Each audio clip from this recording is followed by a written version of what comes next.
saja. Saya ambil di dalam Mazmur pasal 56 ayat 5. Tuhan ingin hidup Anda. Tema house family kita, materi kita yang nanti Bapak Ibu belajar bersama-sama di IF online, di Zoom atau di WA. Kalau di EJB di WA karena kebanyakan orang tua. Nah, kalau di sini pasti di Zoom ya, saya lihat Pak Thomas di Zoom. Nah, kita akan belajar tentang Tuhan ingin hidup Anda. Tuhan ingin hidup kita dipenuhi dan dipimpin Roh Kudus setiap hari. Amin.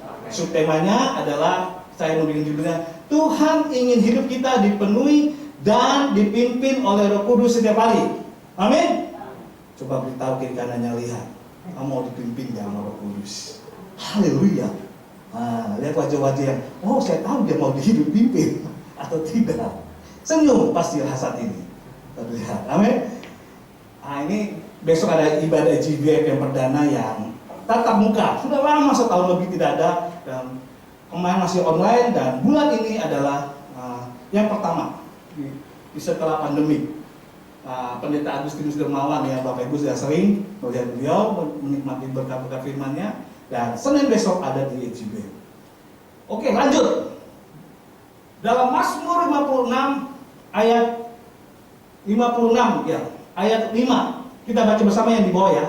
2, 3. Kepada Allah yang firman-Nya kupuji, kepada Allah aku percaya, aku tidak takut. Apakah yang dapat dilakukan manusia terhadap aku?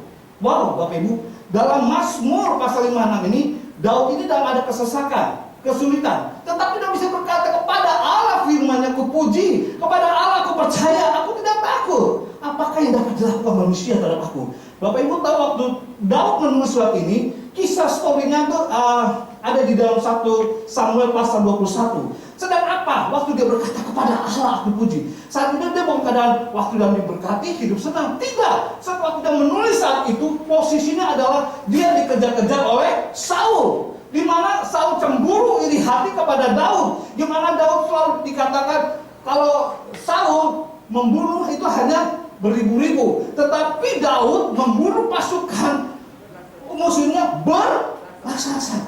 Wow, cemburu, jealous, iri hati.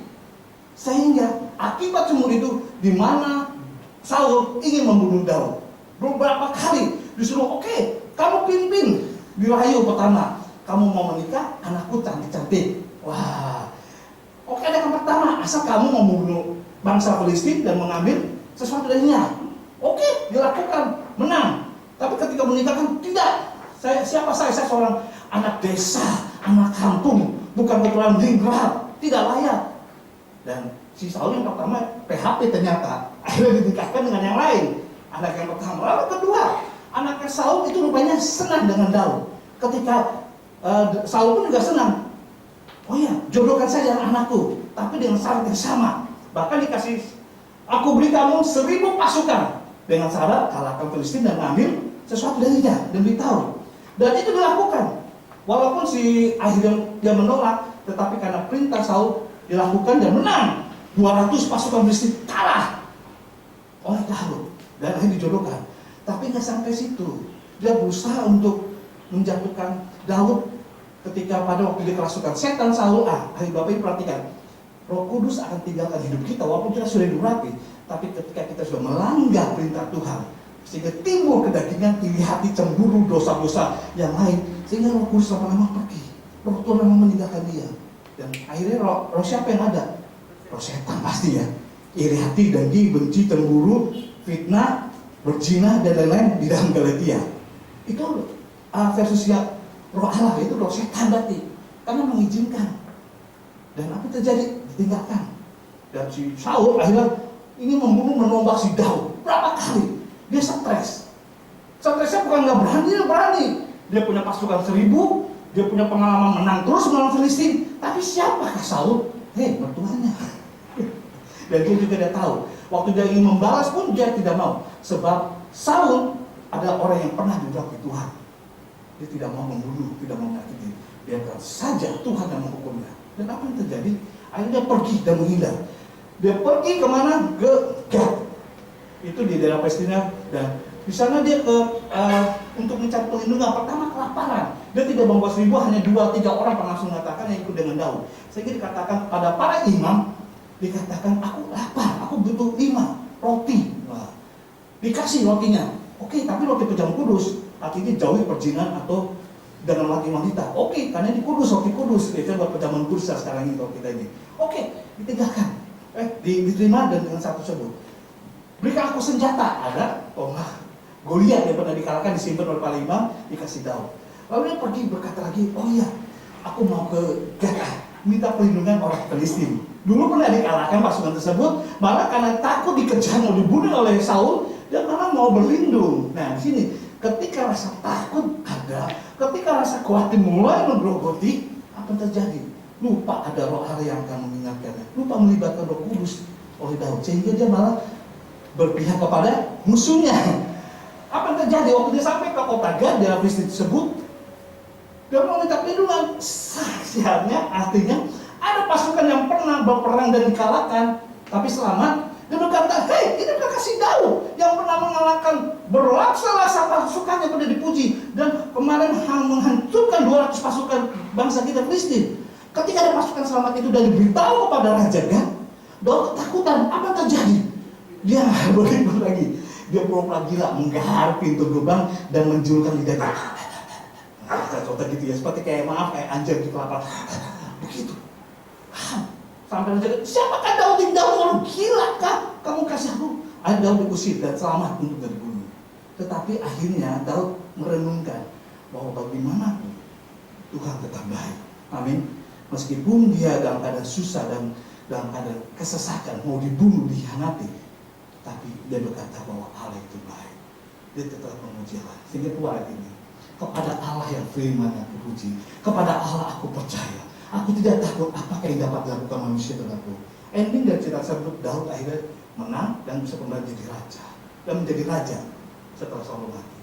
Sehingga dia berkata, Daud mampu berkata seperti itu karena hidupnya, pertanyaan, dipimpin oleh Roh Kudus. Kalau secara manusiawi tentu tidak mudah, tapi Roh Allah yang memampukannya untuk tetap mempercayai Allah dan firman-Nya saat ada dalam kesesakan. Amin. Berapa banyak di antara kita ketika ada masalah ekonomi dengan pandemi ini ya, Tuhan adil ya. Mau orang Kristen, mau bukan, mau pelayan Tuhan atau bukan, semua bodoh kena KB masalah efek dari pandemi. Setuju? Bapak Ibu, kalau pandemi baik orang biasa ya, maaf yang di bawah pasar, udah biasa nggak makan, udah biasa cari tangan dan lain.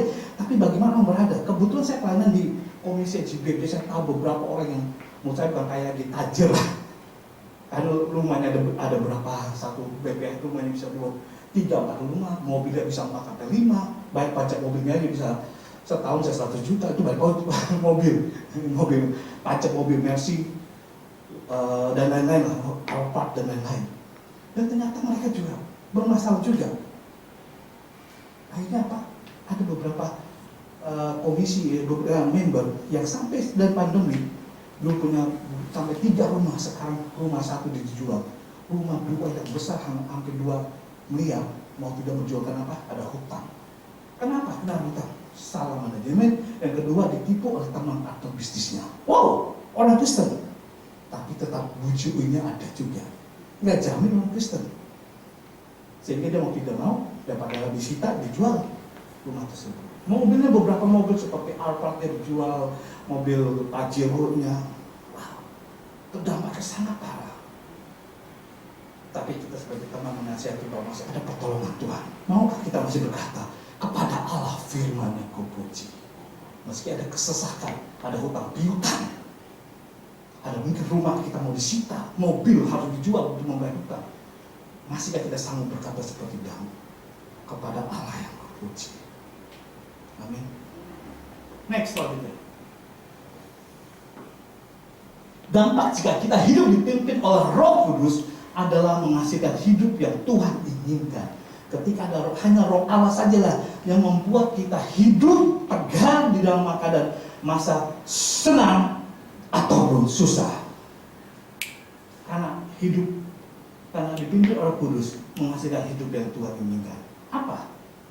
Yang pertama, selalu mempercayai bahwa Allah yang kita sembah adalah Allah yang hidup dan berkuasa. Ungkapan Daud sehingga ayat 4 dan 5 berkata, waktu aku takut, aku percaya kepadamu, kepada Allah yang firman-Nya terpuji. Kepada Allah aku percaya, aku tidak takut. Apakah yang dapatkan dilakukan manusia terhadap aku?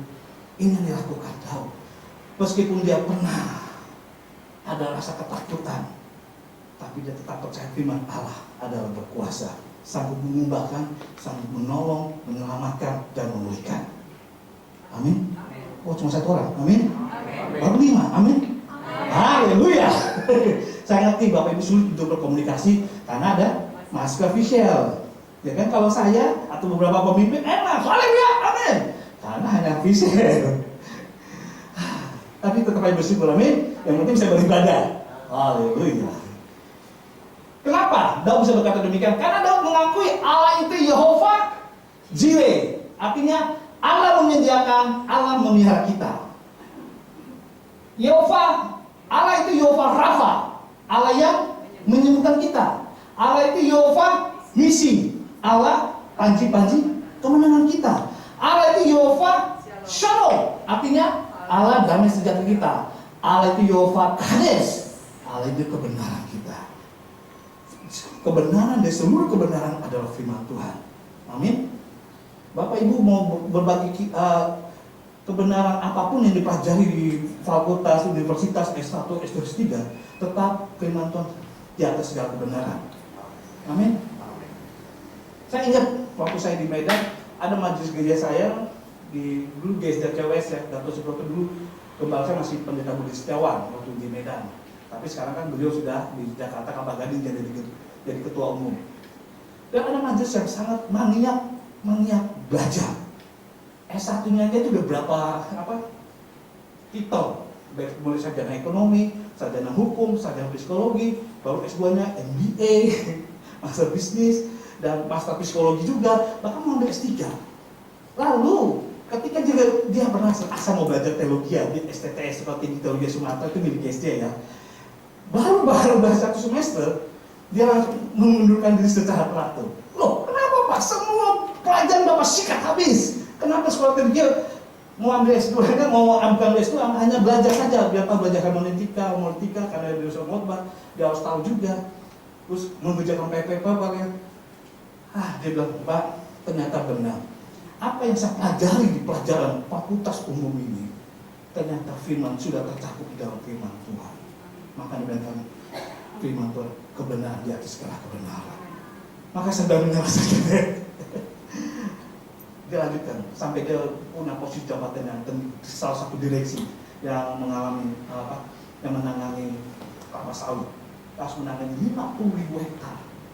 Saking dia maniak belajar, sukses dalam pekerjaan, dipakai Tuhan karena dia juga melayani Tuhan. Sampai dia salah satu direksi. Direksi itu biasanya ada 4 orang. Salah satu itu anak-anak semua yang lulusan Amerika, MBA di Amerika, ada juga dari Singapura. Ya dia lokal Sumatera Utara saja lulusan. Tapi bisa posisi di situ itu luar biasa.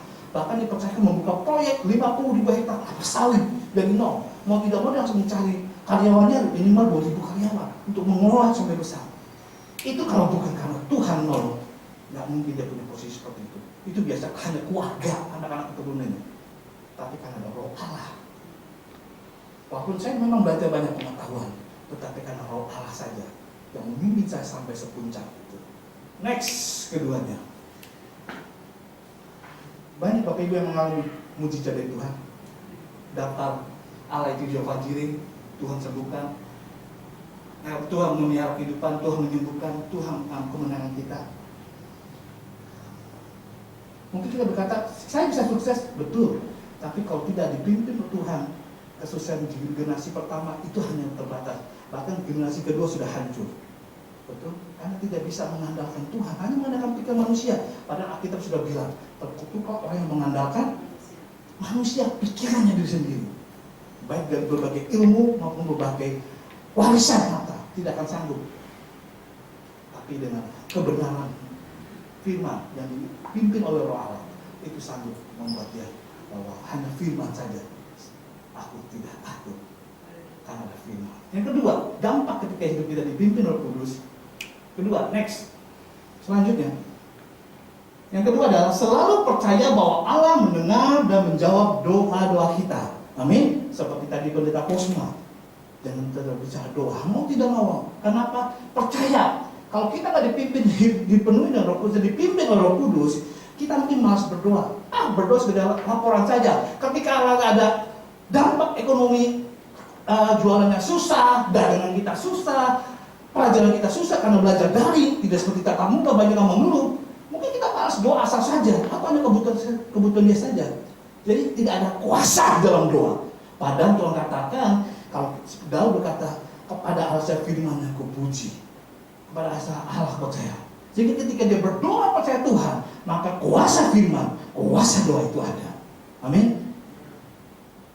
Lihat ayat 9 dan 10. Daud berkata, sengsaraku. Kita baca bersama saja ya, karena banyak baca dengan firman beriman kuatkan. Kita baca bersama Mazmur 56 ayat 9 sampai 10. 2, 3. Sengsaraku, engkaulah yang menghitung-hitung. Air mataku kau taruh ke dalam khibarku. Bukankah semuanya telah kau daftarkan? Maka musuhku akan mundur kalau aku berseru. Aku yakin bahwa Allah memihak kepada aku. Yes, amin. Aku yakin. Kebutuhan apa sih yang perlu kita doakan? Pribadi, tentu ya. Masalah apa? Banyak. Rumah tangga, pribadi. Masalah jodoh, ada yang sudah dapat jodoh sini? Masih jomblo maksud saya. Masih ada mujizat dalam doa kita bukan. Keluarga ada bermasalah, orang tua dan anak kurang harmonis, suami istri kurang harmonis, tapi kita percaya ketika kita didoa, kita berdoa dan dikuasai oleh Roh Kudus, maka doa kita itu akan berkuasa. Pekerjaan, Tuhan masih sanggup. Meskipun sekarang susah Pak ekonomi, buktinya pertolongan Tuhan masih ada. Memang ada beberapa orang mengalami sedang lagi mundur usahanya, tetapi ada beberapa orang yang Tuhan izinkan malah lebih diberkati. Di komisi EJB, saya lihat BPH saya ini, orang beberapa saya dengar menjual asetnya, dia malah membeli aset. Nah, saya doakan saya, kenapa Pak? Saya membeli tanah sekitar 1 hektar ya, lebih di daerah Kenjeran.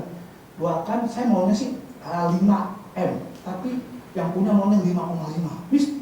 Bahwa sudah punya gudang, mau beli lagi gudang, mau bikin pabrik, nggak salah Pak? Enggak ya, puji Tuhan, karena Tuhan tolong. Orang lain lagi susah, malah menjual asetnya, yang ini malah membeli. Dan ketika Pak, ada pembangunan di gereja Ebenezer, Pak Gosar saya mau kirim perpuluhan untuk pembangunan berapa ya? Ada pada situ, kenapa Pak? Saya mau nyumbang 100 juta. Which, orang yang pusing membayar hutang, ini malah membeli buat kerjaan Tuhan. Luar biasa sebenarnya ini. EJB Pak, selama 1 tahun kami membantu. Memang 600 paket, pertama 1000 paket dapat Thomas selama 600 kan ini. Dan salah satunya EJB, komisi EJB keuangannya membantu. Pak Yadi 200 paket, EJB 100 paket, 300 paket gereja. Dan ketika selalu ada laporan di kami itu, selalu ada di grup BPH khususnya, itu 11.300.000 tiap bulan sampai 1 tahun. Karena kita tidak ada kebaktian, uang yang kita iuran 1 juta setiap BPH kita pakai untuk menyumbang bakso buat jemaat untuk berbagai satelit yang membutuhkan. Jadi bilang, pas saya menutup kekurangannya ada berapa Pak? 33 juta. Saya tutup sel.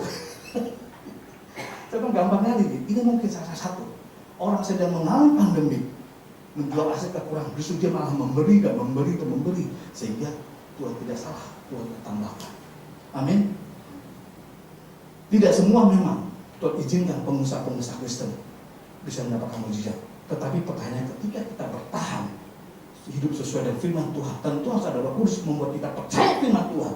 Tentu harus ada Roh Kudus membuat kita doa segala laporan. Saya butuh jodoh Tuhan, saya butuh usaha saya lancar, saya butuh laptop, ekonomi saya perbaiki. Betul, tetapi ada kuasa Tuhan, ada kuasa Roh Kudus, yaitu pertama hubungan kita intim dengan Tuhan. Maka doa orang Pentakosta orang percaya bukan hanya sekedar Tuhan naikkan proposal, tidak. Ada penyembahan dulu. Tuhan terima kasih kau Allah yang besar, kau Allah yang suci, kau Allah yang kudus. Haleluya. Ada hukuman pribadi seperti kita mau seorang suami pada istrinya, istri kepada suaminya, papa, biasa tiap bulan, mana ini kan? Ada rayuan. Seorang anak meminta sesuatu kepada orang tuanya, tapi harus rayu dulu dengan Pak, capek ya kerjanya. Terima kasih Pak, pijitin papanya, terus baru ungkapan apa kebutuhannya. Nggak apa-apa, karena Tuhan mengambil dia sebagai Bapa. Oh, kita mengasihi dia sebagai Bapa penuh cinta. Bapa mana sih yang tidak akan memberikan yang terbaik bagi anak-anaknya? Amin. Masa jodoh, ekonomi, masa depan, Tuhan sanggup memberikan. Tuhan itu jauh daripada orang fasik, tetapi doa orang benar didengarnya. Amin. Konteksnya bukan sekedar doa yang korban, doa yang benar. Orang benar itu hidupnya yang dipimpin oleh Roh Kudus. Kita bisa takut, kita bisa khawatir, bisa wedi terhadap masalah pandemi dan usaha ini akibat ekonomi kita berkurang, ada masalah keluarga, ada masalah dalam pelayanan. Tetapi ketika kita berdoa, hidup benar pimpin Tuhan. Doa orang benar, amin. Bukan doa orang Kristen, orang benar, orang yang melakukan firman Tuhan, yang dipenuhi Roh Kudus, dipimpin Roh Kudus, maka doa yang akan dijawab Tuhan. Next, yang ketiga. Yang ketiga adalah dampak hidup dipenuhi Roh Kudus dan dipimpin, bukan dipenuhi dan dipimpin, adalah selalu percaya bahwa Allah pasti memelihara kehidupan orang benar dan keturunannya. Mazmur 37 ayat 25 kita baca bersama. 2, 3. Dahulu aku muda, sekarang telah menjadi tua, tetapi tidak pernah kulihat orang benar ditinggalkan atau anak cucunya meminta-minta roti. Wow. Amin. Ada orang benar, orang yang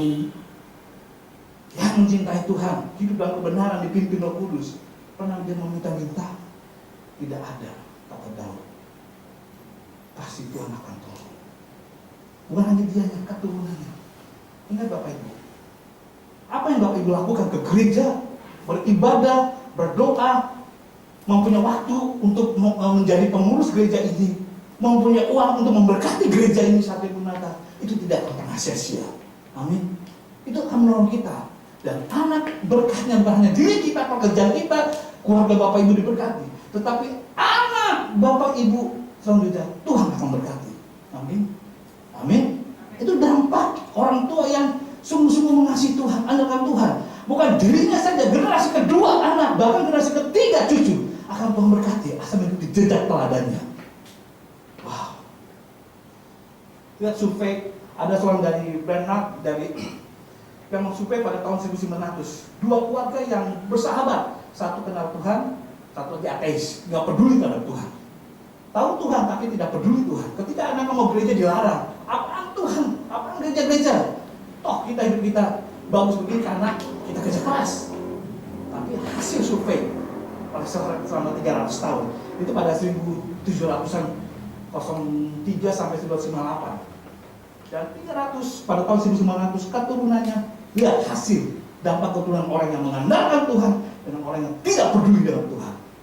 Yaitu keluarga Max Jukes. Ini bersahabat Max dengan Jonathan Howard. Tapi apa yang terjadi? Keturunannya disurvei orang. Keturunan Max Jukes, 400 orang suka pesta pora sebagai gaya hidup mereka.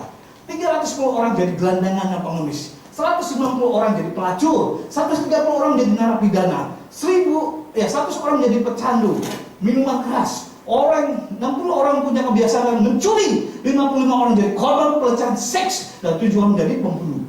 Wow. Setelah survei selama 300 tahun, hasilnya ini. Orang yang ateis, orang yang tidak mau peduli Tuhan, tidak peduli terhadap gereja, tidak peduli terhadap pelayanan.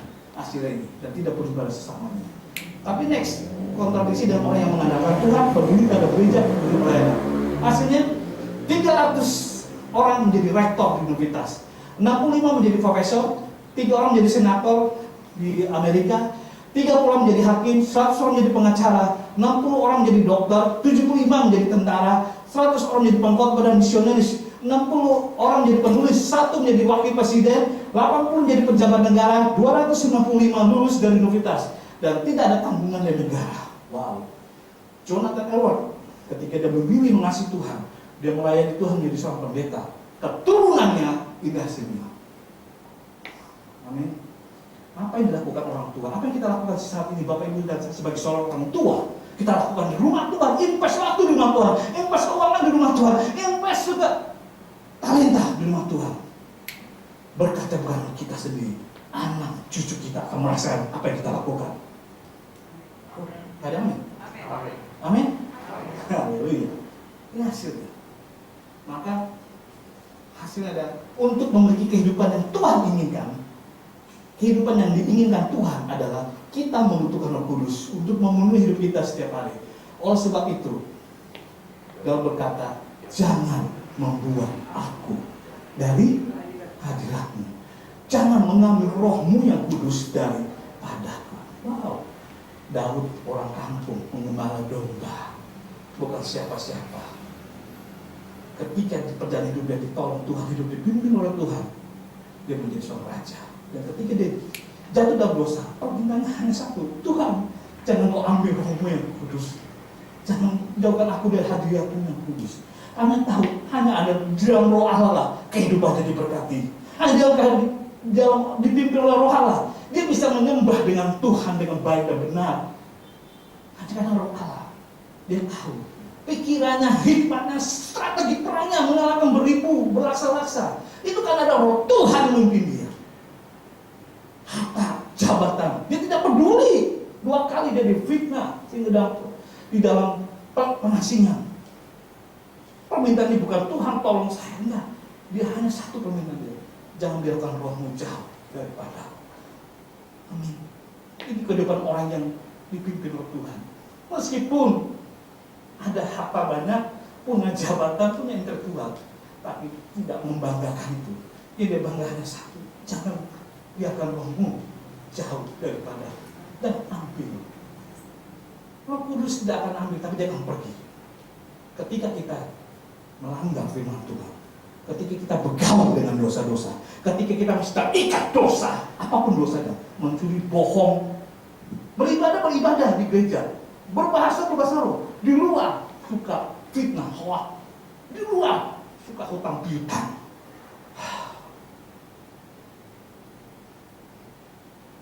Tidak. Karena itu kita pernah dipimpin ke sebuah hari Pentakosta hari ini, tapi biar hidup kita dipenuhi dan dipimpin sampai Tuhan datang. Amin. Saya akhiri dengan suatu kesaksian di BPH Komisi GBF. Saya waktu tahun 2009 masuk di gereja Sedari Mata Indonesia, saya dipercayakan di Wilayah Tengah 3, dan saya ketemu keluarga ini yang sekarang jadi BPH. Saya tahu saksi hidupnya karena saya sering mendoakan, ya saya mengembalakan waktu di wilayah. Apa yang terjadi? Ini seorang ibu, masalah yang dihadapi adalah suaminya masih muda, hidupnya masih numpang di mertua, pondok mertua indah, jadi suka bertengkar ya. Dia Kristen, tapi dia menikah yang tidak kenal Tuhan. Tapi dia bertobat, dia cari gereja, dia berdoa, dia rajin ibadah, dia rajin doa malam, dia rajin melayani. Tapi tetap masalah ada, suami belum bertobat. Dia hidup sebagai kasir di toko listrik di Jagalan. Yang ketiga, anaknya kena kanker tulang, sehingga habis rambut dan botak. Dan apa yang terjadi? Dia mau tidak mau, gak cukup di sini, sampai di kemo di rumah sakit Udan, sampai ke China. Itu 3 bulan di China. Dia pikir duit dari mana? Tapi ketika sang ibu ini berkata, Pak Bosa tolong doakan saya, dia berdoa. Ketika ada apa-apa, dia datang baju lebih dahulu, tanpa disuruh doa malam, dia maju ke depan, minta doa, minta pertolongan. Ada yang tahu hanya dalam Tuhan. Dan apa yang terjadi Bapak Ibu? Disitulah ketika berdoa mengandalkan Tuhan, dia melayani waktu, menjadi ketua kelompok, dan dia juga melayani Tuhan dan usaha. Tuhan tolong, Tuhan berkati. Yang pertama, suaminya bertobat, kan dia tahu mujizat terjadi. Biayanya gratis, ada yang biaya. Kedua, suaminya percaya Tuhan. Yang ketiga, anaknya sembuh. Yang keempat, ekonominya dahulu tukang kasih toko elektronik, sekarang jadi bos. Dia punya beli dua ruko. Hasilnya dulu kontrak di mertua indah, sekarang di rumah 2 miliar. Mujizat terjadi. Dia berkata, apa? Itu karena Tuhan, Pak. Siapa saya yang bisa menyelamatkan? Anaknya sekarang sudah sembuh, Bapak Ibu. Bapak sudah nikah. Halo, senangnya dia. Bahkan udah punya cucu sekarang. Dahulu habis seorang putri. Putri yang pertama, 3 anak, 2 putri dan 1 putra. Tapi mujizat terjadi. Dia berkata, hanya karena Tuhan aku bisa begini. Karena ada roh Tuhan yang memampukan aku untuk terus hidup dalam Tuhan. Bukan dalam keadaan suka saja, dalam keadaan duka aku berkata, Tuhan pasti